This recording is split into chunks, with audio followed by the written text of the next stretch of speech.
Hi there, hello, good day, and welcome to Diary of a Goat Lass's top 9 lists of goat-related goodness. I'm your host, Anna Maria, the Goat Lass. Why top 9? Because 10's overused and 11's already taken. So without further ado, let's get started.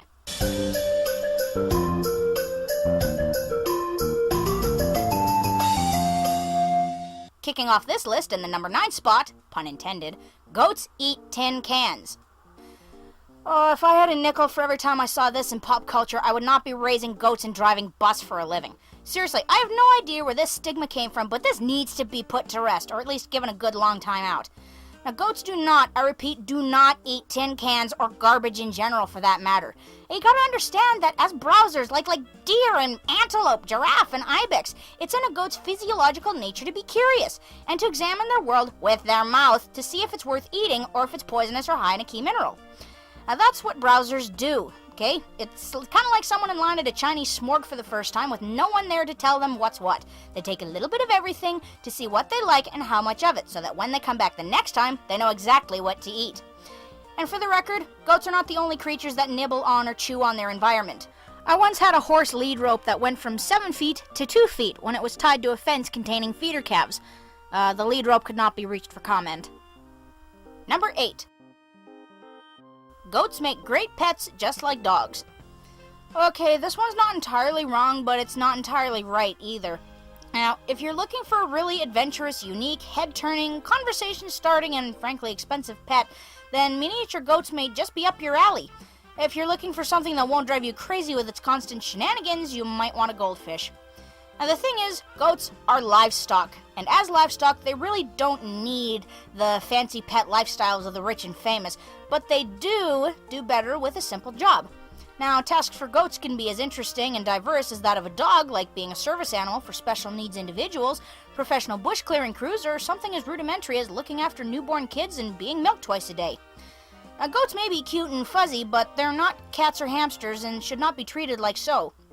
So if you do decide you want goats as pets, do your homework and keep responsibly. The other thing is, goats are prey animals, and as such, their mentality is much different than a dog's. Now, they do have a hierarchy, or pecking order, but it's far more loosey-goosey than a wolf pack. Now, since they don't need to organize hunts with complicated drivers and flankers and all this other pack hunting gibberish, goat brains are a little less complex. You don't have to train or assert yourself as a head goat to maintain order, but it would be in your best interest to keep 2 goats instead of 1 because, like birds, goats can in fact die of loneliness. Number 7. Goat milk is bad for you. Okay, this is just a flat-out rotten fib. Goat milk has actually been proven to be not only good for you, but is actually healthier than cow milk for any or all of the following reasons. 1. Since most goat milk operations are still in the hands of smaller family farms, the goats are going to see both better feed as well as better health care. And since larger operations see high-quality feed and health as money, you can wager an alchemic arm and leg that those commercial cows will see a substantial downgrade in both. 2. When most people say they don't like goat milk, I'm gonna wager it's because those goats were fed something that didn't agree with them. You see, goats being smaller animals, they tend to be more affected flavor-wise by what they eat. Certainly faster than a cow.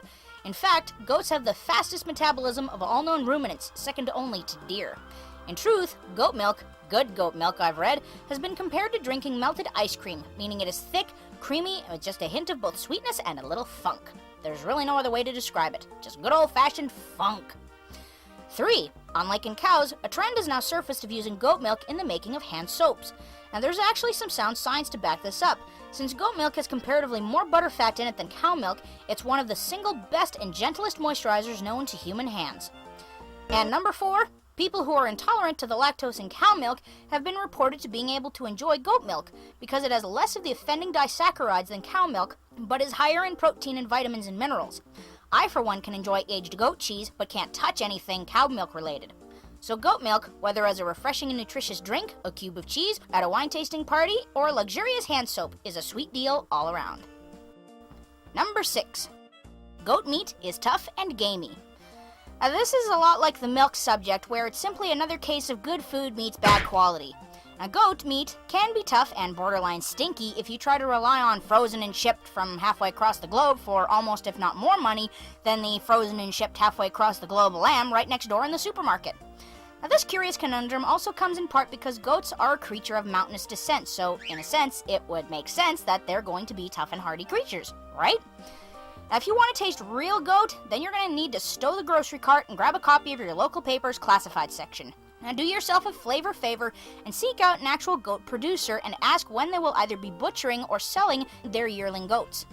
Now, most breeders in Canada and to some extent in the US are more than happy to butcher and sell right out the back door to eager customers, or to hook you up with their own certified butcher buddy who will fabricate the animal to your liking. Now, I should advise you that there are a lot of places that have very serious laws regarding the sale of home slaughtered meat, so always check your local, state, federal, and provincial laws regarding such matters. Now, trust me as a curious culinarian rather than as a biased goat farmer when I say that even from a big old Billy, Goat meat is not stinky, it is not gamey, it is not tough, and it is not stringy. Chevon, good Chevon that is like a cross between beef and, I don't know, dark turkey meat. It's weird. It's lean but luscious, robust but not overbearing. To me, goat meat would be ideal candidate for one of my all-time favorite meat preparations, smoking. But that's gonna have to wait for its own segment. Number 5. Goats are impossible to keep. Now, goats are less impossible to keep and more that they require some creativity and ingenuity to be properly housed. There's an old saying that goes, if it's not watertight, it's not goat tight. Well, I don't know. This and this, that's not waterproof, but they're more than up to the task of keeping goats comfortably contained. In truth, if goats are being fed a nutritiously sound diet with some mineral supplementation, they really couldn't care less what's on the other side of that fence. Most of the time. My goats, for example, get to enjoy the other side of the fence routinely every morning and evening for grazing in the summer. And when it's time to go home, we go home. Goats, like dogs and some humans, are creatures of habit and enjoy their routine, as well as safety. Number 4. Cashmere only comes from goats. Now, this is less a misconception and rather an interesting myth that needs some clearing up. Now, when it comes to cashmere, you need to realize that it has less to do with the critter it comes from and more the micron size of the fiber. Well, what's a micron, you ask? Simply put, it's the diameter of the wool or hair follicle. Now, for the sake of illustration, we'll just pretend that these 4 pieces of yarn are follicles of wool, greatly magnified. Now, if the wool in question is less than 25 microns in diameter, then this is what will be made into clothing. You know, things like shirts and coats and socks. If the micron count is greater than 25, then it gets made into outerwear, like coats, rugs, and maybe a nice 3-piece suit kind of thing. Now, as the micron count goes down, the thinner the fiber, and therefore the softer the wool becomes, ergo more valuable. Now, if the micron count is between 16 and 19 microns, this is cashmere. If the micron count is less than 16, then you've got what's called pashmina cashmere, which is possibly the most expensive wool around, maybe next to South American guanaco. What's this got to do with goats, you ask? Ha! Absolutely nothing. That's the point. See, wool producers in China figured out that certain animals other than goats produce the legal definition of cashmere, and for practically pennies on the dollar. Or would that be pennies on the yen? Nah. Anyway, certain breeds of dog, for instance, and fact, are the most commonly used in China for their cashmere. Pashmina, on the other hand, legally can only come from certified pashmina goats. Yes, it's an actual breed. Here's a picture. Test on Friday. So the next time you pick up some goat cashmere wool for that next knitting project, just be sure to check the country of origin label because it just might not be. Goat cashmere, that is. Number 3. Goats are mean and antisocial. Alright, we're coming down to the top 3, and this one I will say has got to be one of the worst. Now, this is like saying that all pit bulls are vicious killers, but when in reality, the blame lies at the feet of you and me. That's right, bad goat behavior is our fault. Whether it's through thoughtless teasing, scaring them to make them faint for fun, or just plain thoughtlessness in regards to their own humble goat society. And what's worse is a lot of these attitude problems are thrown at the feet of the poor billy goat for the same reasons as mentioned earlier. Kind treatment makes good animals. Bad treatment ruins them. Simple as that. Now here's the truth. Goats, just like the equally misunderstood cows, can be some of the sweetest, most mild-mannered creatures I've ever had the pleasure of knowing and growing up with. Hello, Hazel. Aw, happy girl. Happy girl who wags her tail. Yes, you do. Aw, look. And yes, you shake and say hello. Now, who could possibly say this creature's mean and antisocial? Stop doing that. Stop chewing on me. Now, just like people, also, goats can have a bad day now and then from either changes in diet, emotional or hormonal mood swings, or even possibly being genetically predisposed to having attitude problems. Every goat is different. Number 2. Goats are smelly. Wow, doesn't it hurt to hit your head on the wall like that? 2 words. City folk. People who think that goats are smelly have clearly never cleaned the inside of a chicken coop in the middle of July. Trust me, I have. To say that all goats are smelly is like to say that all men are stupid or that all Canadians say A and drink maple syrup straight from the bottle. Seriously, people and their stereotypes. They got no idea what they're talking about, all right? Cheers, eh? The reality of it is that it's only the billies or bucks that have any real form of offensive odor, and it's generally only around the breeding or rut season, which in some breeds runs from as early as October to as late as January. Now, you gotta remember, it's not the billy goat's fault. Well, okay, yeah, it is, considering what he does, but that stink is really, really important in goat society, because the more stinky and aromatically grimy he smells, the more easily he can woo the women's. Yes, nanny goats dig the buck funk. The smellier he is, the stronger a father he will be to their future kids. But that's not to say that all billy goats are created equally stinky. The general rules of thumb are these. Billy goats smell more in the fall than the rest of the year, 9 times out of 10. Older billy goats smell more than young billy goats, 9 times out of 10. Dairy breed billies smell more than meat breeds, 9 times out of 10. And pygmy breed billies smell more than both, 9 times out of 10. Now that last 1 out of 10 you ask? It's a real doozy when you have a young pygmy meat breed in the winter who can still peel paint off the barn from 30 paces.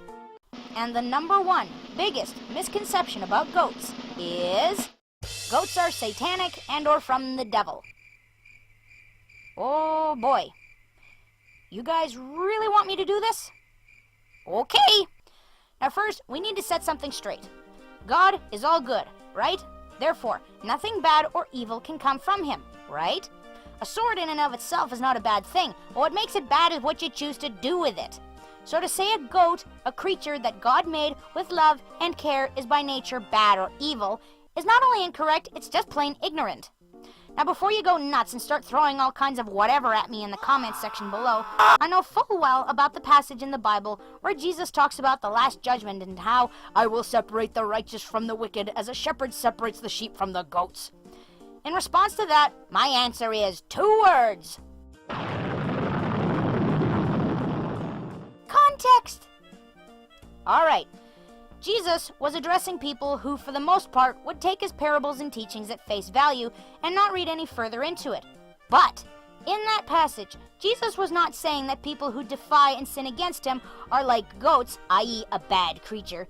He was saying that, despite the fact that in those days, sheep and goats were often run and raised together, being tended by a shepherd, at the end of the day, even an uneducated bumpkin shepherd knew and acknowledged that sheep and goats were 2 fundamentally different creatures, and therefore needed to be separated and sorted unto their own kind, just like how in the eyes of God, the wicked are as night and day different from the righteous.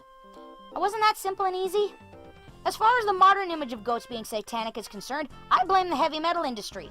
Seriously, look at just about any heavy metal band cover album art, and I'll bet you dollars to daisies there's at least a goat somewhere on that cover. That and whoever the heck this guy was who drew that. Well, that's it for this list. I hope you enjoyed, and if you want to see more, feel free to drop a comment down below with everything from a simple thank you to ideas for future lists. Also, be sure to hit those like and subscribe buttons. It really means a lot to me. If you're more into the Facebook scene, we've got that too. Although I can't really vouch for my goat's ability to type or spell legibly.